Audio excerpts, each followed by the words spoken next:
Okay, let's unpack that moment when the idea of your first paycheck starts feeling real. It's pretty exciting, right? Oh, definitely. That feeling of independence, maybe buying your own stuff. Yeah. But then, uh, almost immediately, that little voice pops up. Okay, hold on. Where do I even begin? Like, how do I find a job? Right. That mix of excitement and maybe a bit of overwhelm is exactly where a lot of teenagers are. And it's a really important moment. And that's precisely what we're diving into today in this deep dive. This one's really focused on you, the learner. We're going to explore, well, pretty much everything you need to know to land that first job. Hmm. Think of it as your guide to the teen job scene, figuring out how you can stand out even if you don't have, tons of experience yet. Yeah. What skills actually matter to employers? Oh, exactly. And how to, ace the application and the interview itself. And it's worth saying that first job, it's about way more than just the money. It's really foundational. How so? Well, it's where you start building real responsibility, learning skills you'll use forever, and honestly, just getting more confident in a sort of professional environment. That's a great point. And yeah, to guide us, we've looked at discussions around landing your first gig, a teen's guide to getting hired, and also pulled practical advice from the Teenager's Guide to First Jobs and the Teenager's Guide to Getting Hired. So lots of good info there. Right. Our goal here is just to boil down the most important stuff, make this whole thing feel less scary and more like something you can actually do. Definitely achievable. So let's start at square one. What kinds of jobs are realistically out there for teenagers right now? Okay, yeah.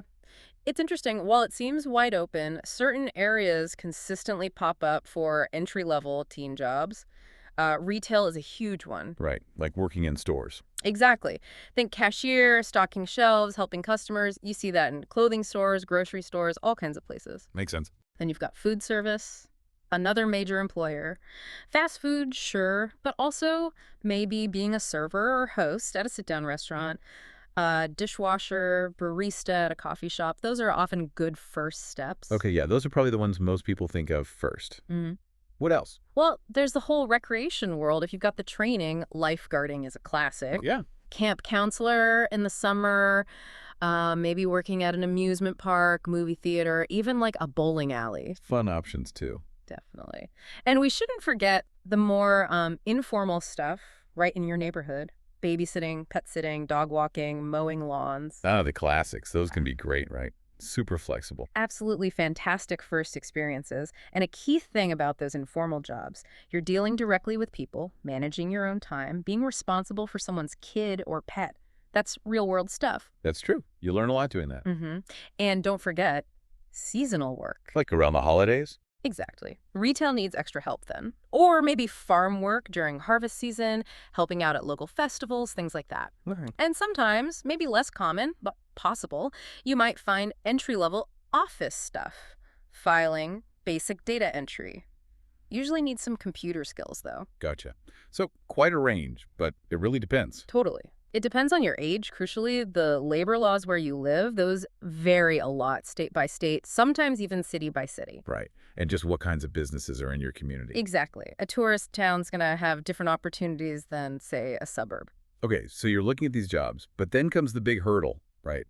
That need experience to get experience problem. How do you get hired if you haven't had a job before? Yes. The classic chicken and egg. Yeah. But this is where you need to think a bit broader about what experience actually means. Okay. It's not just about paid work. Volunteering is honestly incredibly powerful here. Ah, okay. Like at an animal shelter. Animal shelter, library, community center, maybe even a hospital. Doing that shows you're willing to commit your time, but you're also building those transferable skills. Transferable skills, right? That's the key phrase. What kind of skills are we talking about? Things like teamwork. You're usually working with others when you volunteer. Communication, talking to staff, maybe the public. Responsibility, just showing up and doing what you promised. And initiative, you sought out the opportunity. That makes a lot of sense. You're framing what you did do in terms employers understand. Exactly. And look at what you're already doing. School activities, clubs, those count too. Really? How? Well, were you ever the treasurer for a club? Did you help organize a bake sale or some other event? That shows responsibility, organization. Employers want to see that. Never thought of it that way. So even running the debate club bake sale is experience. Potentially, yes. And those informal jobs you mentioned, babysitting, pet sitting, don't discount them. Right. Beyond just the pocket money. Yeah, they teach you time management, being professional with the parents or owners, and serious responsibility for, a living being. True. And what about, like, personal projects, if you're into coding or something? Oh, definitely mention those. Built a simple website for fun, started a blog about something you're passionate about. Yeah. That shows self-starting ability, passion, maybe even technical skills. It tells an employer you're motivated enough to do things on your own without being told or paid. That speaks volumes. Okay, so it's about looking at everything you do, school, hobbies, helping out, and seeing the skills in it. Precisely. Shift your perspective on what experience is. All right, so you've maybe got some volunteer hours, or you've reframed your activities, you're ready to apply. What do employers really want in a teenager applying for their first job? Are they expecting you to know everything? Oh, absolutely not. For most of these entry-level jobs, employers are realistic. They know you're starting out. Shoot. Okay. What they really care about, more than specific job skills usually, are those basic personal qualities, the soft skills. Okay, soft skills. Let's break those down. Like what? Reliability, showing up on time. Number one, absolutely critical, showing up when you're scheduled, on time, every single time. It sounds simple, but it's huge. Yeah, I can imagine that's a big deal for scheduling. It really is. Then, a positive attitude. Enthusiasm. Do you seem genuinely interested in being there and learning? Or do you look like you'd rather be anywhere else?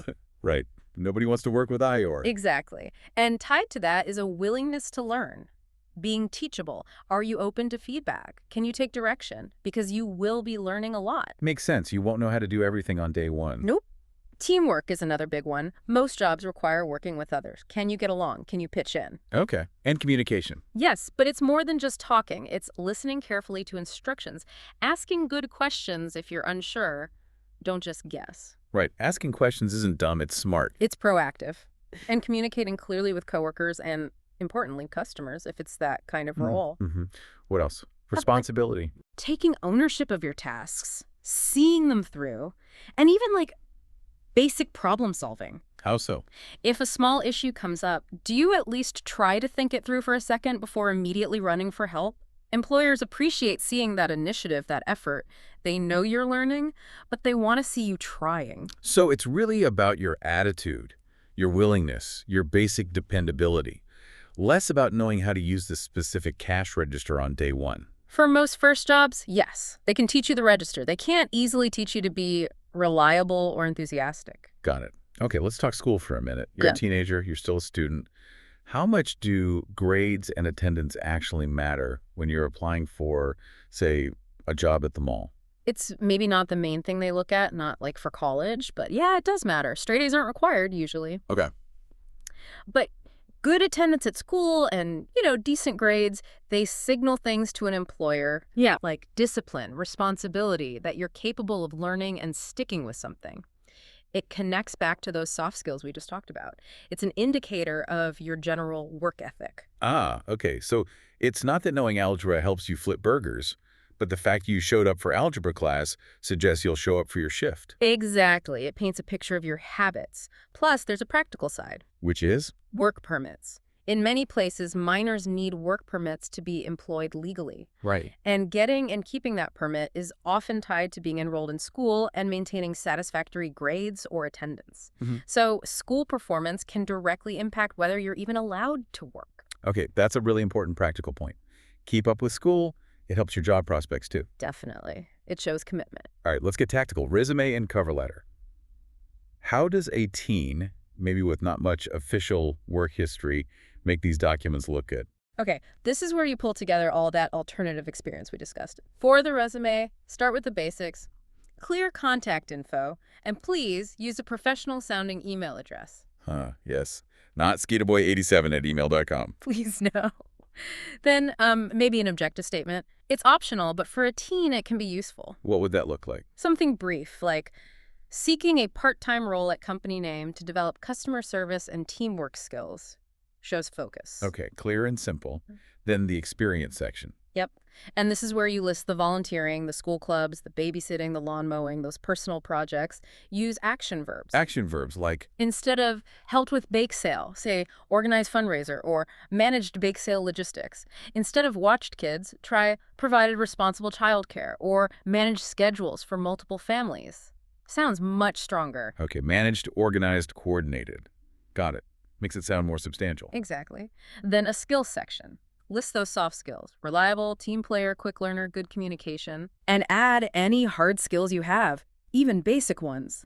Proficient with Microsoft Word, basic computer skills, experience handling cash, even if it was just for the school store. Mention it. Okay.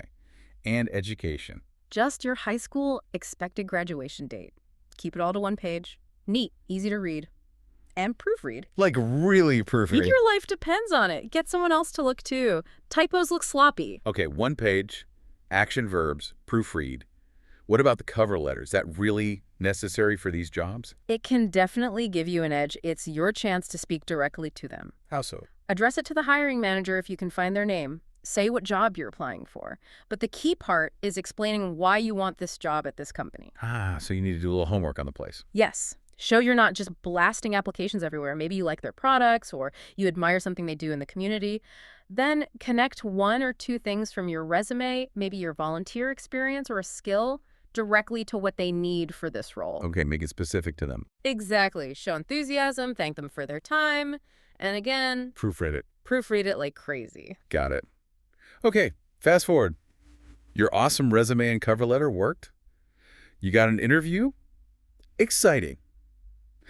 And maybe slightly terrifying. Huh. Totally normal to be nervous. Ah, But preparation is your best friend here. How do you prepare? Think about common questions. They'll almost definitely ask, tell me about yourself. The classic. What are they looking for there? Keep it brief, relevant to the job. Mention maybe a key skill or experience, your interest in the role. Don't just ramble about your hobbies unless they relate. Okay. What other questions? Why do you want to work here? That's where your research comes in handy. What? What are your strengths? Connect them to the job. What are your weaknesses? Be honest, but frame it positively, like something you're working on. The weakness question is always tricky. It is. Maybe say you're learning to be more organized or something and explain how you're working on it. They might also ask for an example like, describe a time you worked in a team. Right. So have a little story ready from school or volunteering. Exactly. Practice your answers out loud. Maybe even do a mock interview with a parent or friend. It really helps. Good idea. What about what to wear? Neat, clean, and generally a step up from the actual job's uniform or typical attire. Okay. So for fast food, maybe not ripped jeans. Definitely not ripped jeans. Nice pants, khakis, or a skirt, and a colored shirt or a nice blouse. Clean shoes, look put together. Got it. And timing. Arrive early, like 10-15 minutes before your scheduled time. Shows you're punctual and gives you a minute to breathe. Smart. What should you bring? A copy of your resume, just in case. A small notepad and a pen can be good too. Why the notepad? To maybe jot down the interviewer's name or any key details they mention about the job or next steps. Shows you're engaged. Okay. And how you act matters too, right? Body language? Hugely important. Make eye contact, firm handshake if offered and appropriate. Sit up straight, don't slouch. Smile. Project confidence and friendliness. Even if you're nervous inside. Especially if you're nervous inside. It helps. And remember, you should ask questions too. Oh, yeah. Why is that important? It shows you're genuinely interested in thinking seriously about the role. Prepare a couple beforehand. Like what? Good ones are, what does a typical day look like in this role? Or what you enjoy most about working here? Shows engagement. Okay. Ask questions and afterward. Always. Always send a thank you note or email within 24 hours. Does that really make a difference? It absolutely can. It reinforces your interest, reminds them who you are, and shows professionalism. It's a small thing that leaves a big positive impression. Wow. Okay. So interview prep is key. Mm-hmm. Now, parents often want to help, which is great, Yep. but how can they support their teen without, taking over the whole process? Yeah, that's a delicate balance. The mantra should be support, not control. Okay. So what does helpful support look like? Encouraging them, brainstorming ideas based on their interests, helping them understand the practical stuff like work permits or maybe figuring out transportation initially. The logistics. And that mock interview practice we mentioned, parents are great for that. Also, offering to proofread the resume and cover letter another set of eyes is always good. Makes sense. What should parents definitely not do? Don't fill out the applications for them. Don't make the phone calls to follow up. Why not? Because this whole thing is a learning experience for the teen. They need to learn how to do it themselves, navigate the process, handle the communication. Even handle rejection. Especially handle rejection. It's going to happen sometimes. Parents need to provide emotional support then, help them see it's normal and not a reflection on their worth, and encourage them to keep trying. So guide, assist, proofread, role play, encourage. Right. But let the teen drive. Exactly. It's their journey. Okay, so let's say all this works. Yeah. You navigate the application, nail the interview, you got the job. Awesome. Now what? How do you succeed in that first role? Okay, day one and beyond. This is where you solidify that good impression. First thing, back to basics. Punctuality. Punctuality and reliability. Cannot stress it enough. Be on time, ready to work, every shift. Got it. What else? Listen and learn. Pay super close attention during training. Don't be afraid to ask questions if you're unsure. Remember, asking shows you want to do it right. Right. Better than messing up because you were afraid to ask. Way better. Keep that positive attitude we talked about, even when tasks are boring or difficult. It makes a difference to everyone around you. We're trying not to complain constantly. Exactly. And take initiative appropriately. Finished your task. Ask your supervisor, what can I work on next? Don't just stand around. Show you're proactive. Communicate clearly. If you're going to be late, even by a few minutes, call. If you're sick, let them know as soon as possible following their procedure. Okay. Be a good communicator. Be a team player. Offer to help colleagues if you see they're swamped and you have a moment. Understand the company rules. The handbook isn't just for decoration. Yeah. Read the rules. And just be respectful to everyone. Customers, coworkers, your boss, everyone. Sounds like solid advice. And it's okay to make mistakes, right? Totally okay. It's expected in a first job. The key is to learn from them. Own up to it, figure out what went wrong, and don't make the same mistake again. That shows maturity. So view it as a learning experience. Absolutely. This first job is a stepping stone. You're building skills, you're building experience, you're building a reputation. It all counts towards whatever comes next. That's a great way to look at it. So it really seems to boil down to being prepared, having that positive, willing attitude, and just being ready to learn and work hard. That's the core of it, really. Landing the job and then doing well in it, it's a huge confidence boost. And the learning is invaluable, truly. Well, this has been incredibly helpful. That brings us toward the end of this deep dive into landing your first job. We really hope this has given you, the learner, a clearer roadmap and maybe a bit more confidence heading into this. Yeah, hopefully it feels less daunting now. And maybe something to think about now is, what's one small thing you could do, like today or tomorrow? Oh, interesting. Like Well, what? maybe just browse online job boards for local places hiring teens. Or even just sit down for 10 minutes and jot down those skills you've gained from school or hobbies like we discussed. Just one small step forward. That's a fantastic, actionable thought to end on. Take one small step. Brilliant. Thank you for joining us for this deep dive into getting your first job.